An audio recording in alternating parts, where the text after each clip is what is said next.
not the dark itself, but what may lurk within it.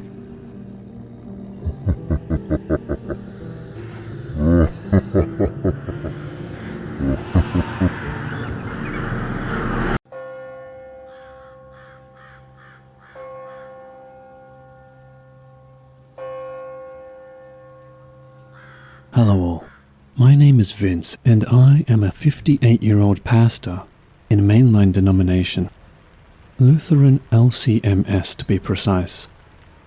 We are a conservative lot and, to be quite frank, overeducated in a lot of ways. Firstly, 4 years of undergrad in psych, 4 years of theology, working on a doctorate in pastoral theology in my case. So not a lot of practical knowledge, but a lot of theology, church history, apologetics, hermeneutics, exegesis, and ancient languages. Now, my denomination, while paying lip service to demonic activity, still gives us no practical training on how to handle the demonic in their actuality, other than not give them any more attention than they deserve, because attention only fuels the demonic entity's foolish pride. Having to learn on the fly about how to handle the supernatural has led me to some strange experiences. The first involved my sister and her 2 daughters. One day, about 20 years ago, when I was still a vicar, an apprentice pastor, my sister called me. She was panicking. It seems that she and her daughters had been having, for some time, very frightening experiences. I don't call them paranormal. They are in fact normal experiences in spiritual warfare situations. They were enduring bad smells, doors banging, the sound of large feet running upstairs when no one was upstairs, religious articles such as crucifixes and religious art being bent out of shape and torn up. Now, and this instigated the phone call, they were seeing a very large full-body apparition at the top of their stairs. They were, to put it mildly, terribly afraid. The first thing I did was tell my sister during the call that it sounded like she was being oppressed, not possessed. They were all baptized. The devil cannot possess a soul that is indwelt by the Holy Spirit. He is too strong. In fact, the demonic are terrified of the Holy Trinity. However, they can oppress even the saved. The devil is allowed to do that. After giving what comfort I could, I told her I would be right over. When I came to her home and entered the house, I heard footsteps running upstairs, so even though I was afraid, obviously I went upstairs. The feet ran away from me. I heard them running to a closet. Fearfully but resolutely, I opened the door. Nothing. Nothing at all but the smell of something rotting. So I took out my stole, kissed it. Then, after kissing my crucifix, I pulled out the pastoral companion and started the rite for the blessing of a house. It is then that all hell broke loose. Hell is capitalized. It is a place like Scranton. So anyway, all hell broke loose downstairs. There is baying, screaming, running, out and out mayhem going on downstairs. I then tear down the stairs, and there are my sisters and nieces, holding each other, reciting the breastplate of St. Patrick prayer that I had given them earlier. While a dark, very large and very male entity loomed over them. It is then that I yelled out, "Begone, demon! Make way for the Holy Spirit." At that, it fled through the door. The place was calm and peaceful now. The entity had fled. Why? Why were these Christians persecuted by the demonic? Well, on checking up on the background, I found out that one of my niece's boyfriends was a bit schizotypal, and unbeknownst to all, until later was, while dating her, doing quite a bit of crystal meth. Trust me on this one, that is not a good combination. He thought he was hearing voices, so to combat them, he prayed to Satan to stop the voices. He asked for a demon to protect him. Evidently, Satan complied. However, when he stopped coming over, the demon stayed. that is where I came in. After I got home, I called some Korean pastors I know. These guys are the ultimate prayer warriors. They pray every day of the year for 3 hours a day on their faces before the altar. They agreed to pray for me, my sister, and my nieces. And that is it. They never had another paranormal experience. However, this was the first of many more supernatural experiences to come for me. In the just recounted situation, I would like to say I was exceptionally brave. But I don't like to break the 8th commandment. I am not. I was afraid. I'm sure though of my faith and my God. I was certain that I was safe, even when I entered the home and felt a cold, wet tongue lick me all the way from my ankles to my upper inner thigh while I was wearing trousers. Let me tell you, that was a cure for constipation.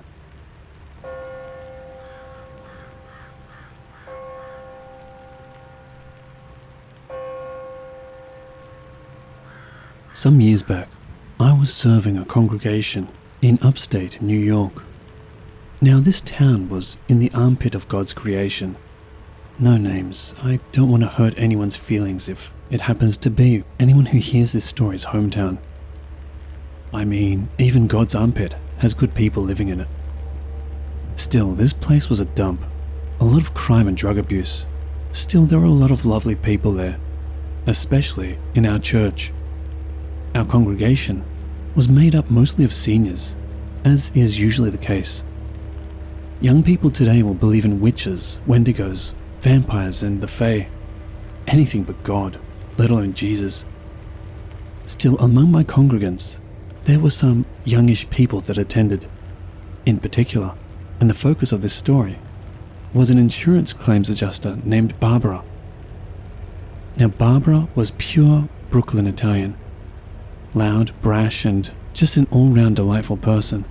She, like many from the area, was afraid of no one or no thing. At least, nothing physical. One day, Barbara called me on the phone. She said excitedly that she needed to see me as soon as possible. Hearing the panic in her voice, I said, "Sure, all right, come on over." And so she did. I was puzzled by that call, but hey, being there for people is all in a day's work for a pastor. People do not come to visit us when everything is doing great in their lives. When she showed up, I was shocked.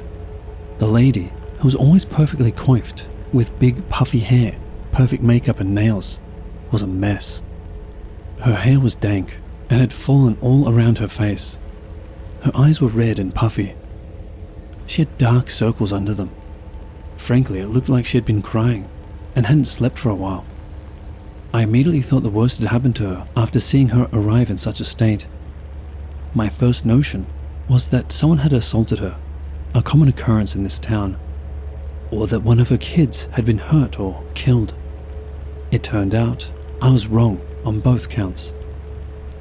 When I got a coherent story out of her, it boiled down to this. She had been sent out by her insurance company to survey an old house. The house had been built around the turn of the last century, and so it was a late Victorian Edwardian era house. Think of the haunted mansion at Disneyland. Anyhow, she with her dog, a little Yorkie, was sent out to the house to do the claim. Now, you need to understand that the weather was exceptionally cold that day, and had been for a couple of weeks. So when she got there, she was not surprised to see that the whole house was covered in ice. Odd, but not unexpected, since there had been an ice storm in our area a few days earlier. So she was not particularly surprised, this being the case. She then made her way inside the house via the pass key. It was then that she noticed the interior of the house was completely covered in ice. Again, not surprising. It was cold, and since it was an old house and had stood empty for a while, the pipes had frozen, or so Barbara thought. Barbara then starts doing her adjuster thing. Now, this was a while ago, so she starts taking Polaroid pictures. For you kids, as hard as it is to believe, There was a time when we did not have cameras on our cell phones. In fact, we did not even have cell phones. Anyhow, she was taking pictures all over the house on her Polaroid camera when, with her dog whimpering and cowering behind her, she got to the basement door. Now, while nothing untoward had happened so far, Barbara was still feeling very creeped out. She felt a strong urge to run. Unfortunately, she ignored that feeling. As an aside, never ignore your feelings. That is the Holy Spirit prompting you. Anyhow, she forced herself forward because it was her job to find all the damages to the place, so that she could write up the claim, and she really needed her job. With hesitating steps, she and her dog slowly went down the stairs into the basement. As she's going down, in the dark, with only her flashlight, she saw something dart out in front of her. Then, a horrendous stench filled her nostrils. She said it smelt like something really awful had died down there. As she was overpowered by the stench, she heard an ear-bursting scream. So, being smart and not an idiot in a horror movie, she, as you kids say, noped it back up the stairs. She ran to the front door, her dog yelping and running after her. When she got to the door, she found that it would not open. So she pulled and pulled. Nothing. She checks the lock, but it's unlocked, yet still won't open. Finally, her adrenaline kicked in so hard that she pulled the knob out from the door, and it fell onto the floor. She then flung it open, grabbed her Yorkie, and jumped into her car and raced home. By the time Barbara arrived home, her rational mind had kicked in. She started to think that her mind had played tricks on her. She had convinced herself that it was all a figment of her imagination. When she pulled out the pictures that she had taken in the house to start writing up her report, it was then that she saw it. A young woman holding a child's hand. Both of them were wearing period dress from around the early 20th century. Both of them had their mouths open, as if screaming. It was then she said that she fainted for the first time in her life. Now Barbara, being the tough woman that she is, tried to tough it out. But then, the dream started. Horrible nightmares about the woman and child dying after having been given poison by her husband and her child's father. Barbara endured this torment for about 2 weeks, but after that she could take it no longer, so she came to see me for help. After hearing this story, I then asked to see the pictures she had taken. She was not lying or delusional. There was a woman and a child in period dress in them. Upon seeing this proof, I performed a minor exorcism on her. However, I feared that an exorcism on her alone would not be enough to give her peace. So, I asked her for the address of the house. I told Barbara that I needed to go to that place and cleanse it, lest Barbara never be given any peace. So, packing up Penny, my pit bull, who will chew anyone's face off that tries to hurt me, as well as putting my old .38 Smith & Wesson in my pocket. Like I said, the town was sketchy. I went to the house. It was how Barbara had described it. There was a doorknob on the floor, and the door was still wide open. Oddly, no vagrants had taken refuge there. Now, strangely, the ice had disappeared from outside of the building as the weather had warmed up since she had been there. But on the inside of the house, it was still icy. It was like going into an old ice house, which was a thing even before my time. Odd, I thought as I surveyed the place. So, I kissed my white stole and crucifix. It was just after Easter. I know in every movie the priest wears a purple stole, but the stoles are coloured for a reason, and that reason is the season. Purple is for Lent and Advent. White, Easter and Christmas. Green for common time. I am digressing. Sorry, I am old. Anyhow, I put them on and proceeded to start the blessing. Now, nothing happened to me. No ghost, no vampires, no smells, nothing. Still, I felt distinctly uneasy as I walked to the house. Because the whole time I was there, I thought I was being watched. In this feeling, I was not alone. Penny felt something too. But being made of sterner stuff than Barbara's Yorkie, she did not cower or cringe behind me.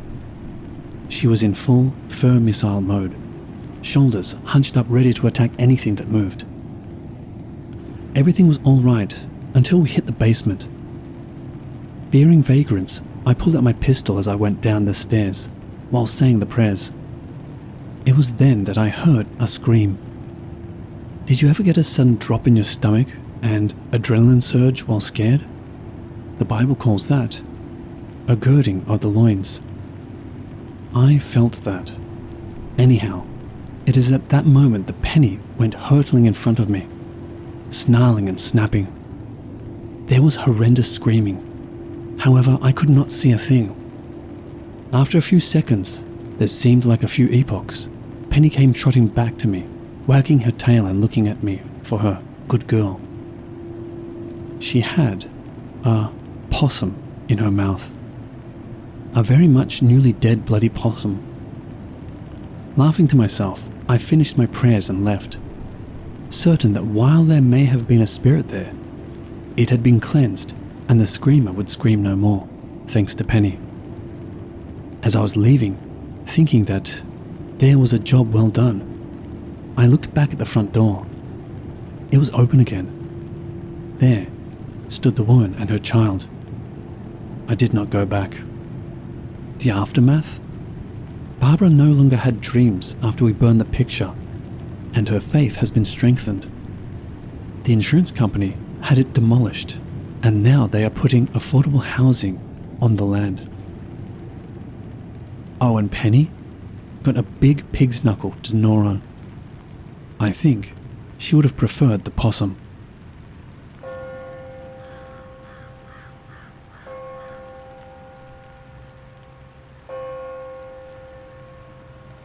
Greetings all. Pastor Vincia. Being a pastor is mostly routine. Visiting the sick, performing weddings and funerals, preparing and presenting sermons and Bible studies.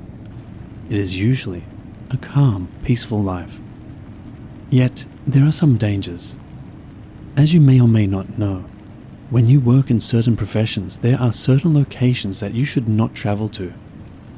For example, if you are in law enforcement, you're warned by your superiors not to travel to Mexico, because the narco-terrorists and other gangs might do you harm. Or if you are in the US military, it is probably not a good idea to travel to Iraq or Afghanistan for a holiday.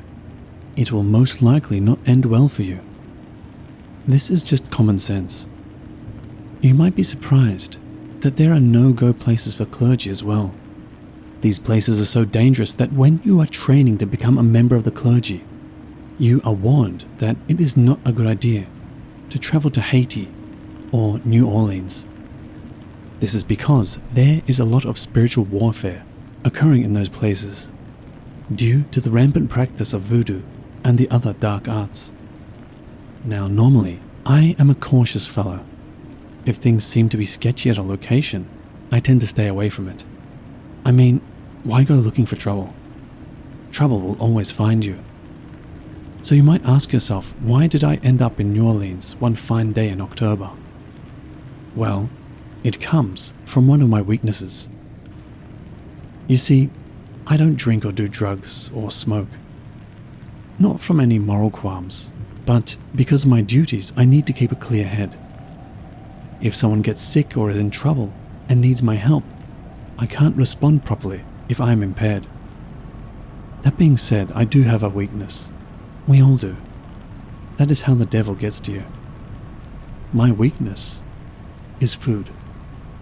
Not gluttony in the sense that I overeat and am fat. No, I just like the taste of different and good food.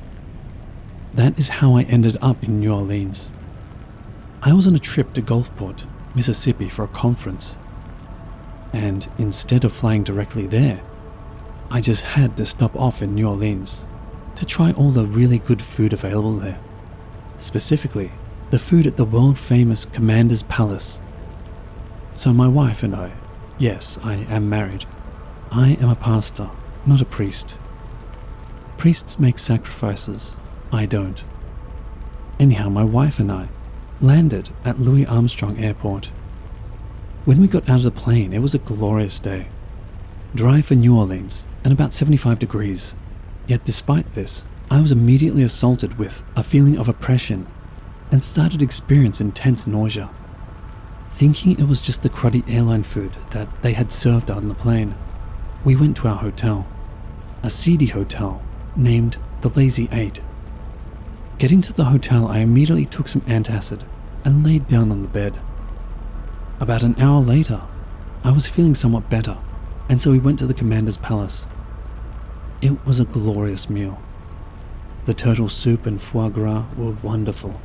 I highly recommend it, if you are not sensitive to the spirit realm. Anyhow, after the meal I was sick. I mean, really sick. My wife, on the other hand, was fine. Since we had eaten the same food, we knew it was not the food that caused my illness. Yet, I was violently ill from both ends, if you are picking up what I am laying down. So because I was feeling so poor, we decided to turn in early. When we got back to the hotel, I use the term hotel generously, I ran straight to the bathroom, and then, exhausted, straight to bed. I slept soundly until 3:33 a.m. At that time, I woke up with a start to the most horrendous sulfur smell I've ever encountered in my life, and I have lived in Beaumont, Texas. It was so bad, it would gag a maggot. Now I assumed it was a backed up toilet. I mean, I had used and abused it extensively.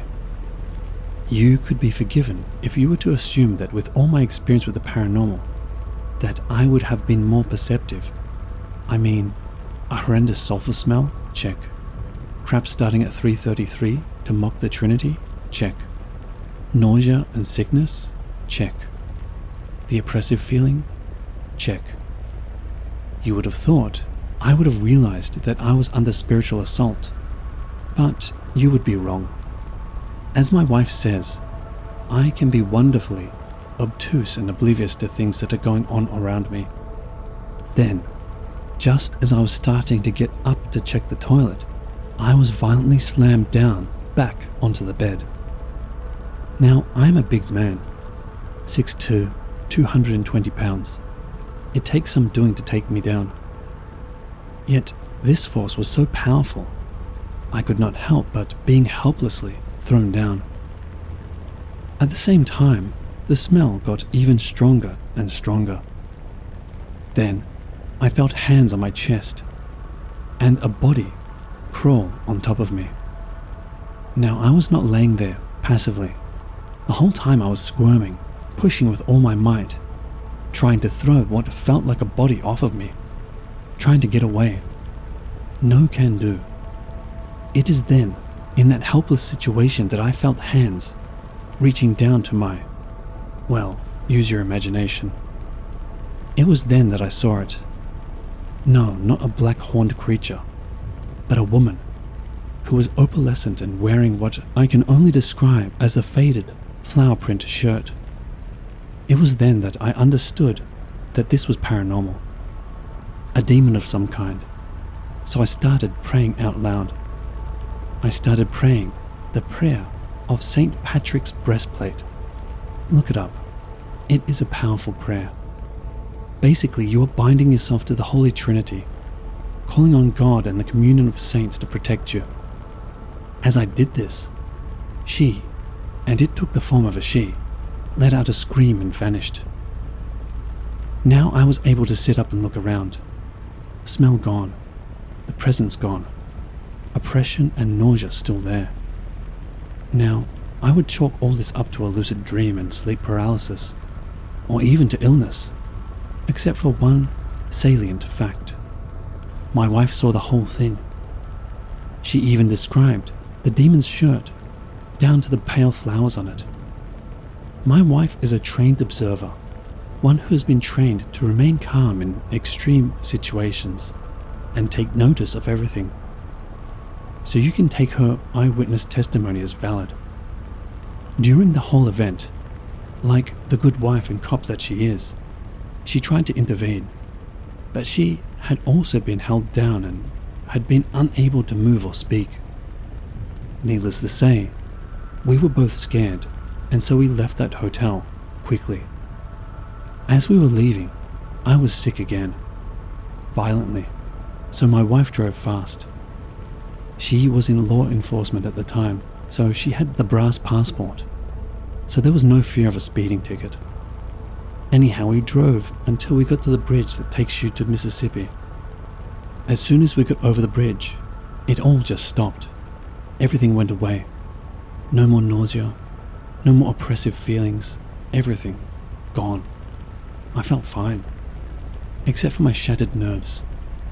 Needless to say, after the conference we took a flight out of Gulfport rather than New Orleans. So, what was it? I'm not positive. I think it was a demon called a succubus, but I am not sure, other than knowing it was a demon. New Orleans is a dangerous place. Spiritual warfare is rampant there. People conjure up things that they cannot control.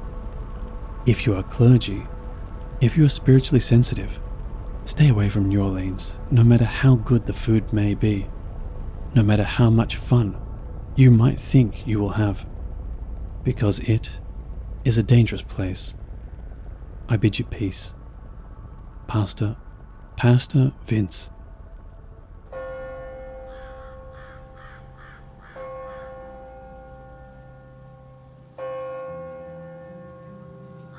Hello watchers and listeners, thank you so much for watching. A huge thank you to Pastor Vince for taking the time and effort to write out so many of his own experiences with the paranormal. If you have a story to share, please send it to my email in the description below. This channel is mostly made up of stories sent in by viewers or people they know, or people I know. Another way to support the channel is to sign up for my Patreon, where you can watch my videos ad-free. More perks will be added once I get back from Australia in November. Also, I will be redoing my merch store when I get back, so keep an eye out for that one. Thank you all for your continuous support. And remember, Papa loves you.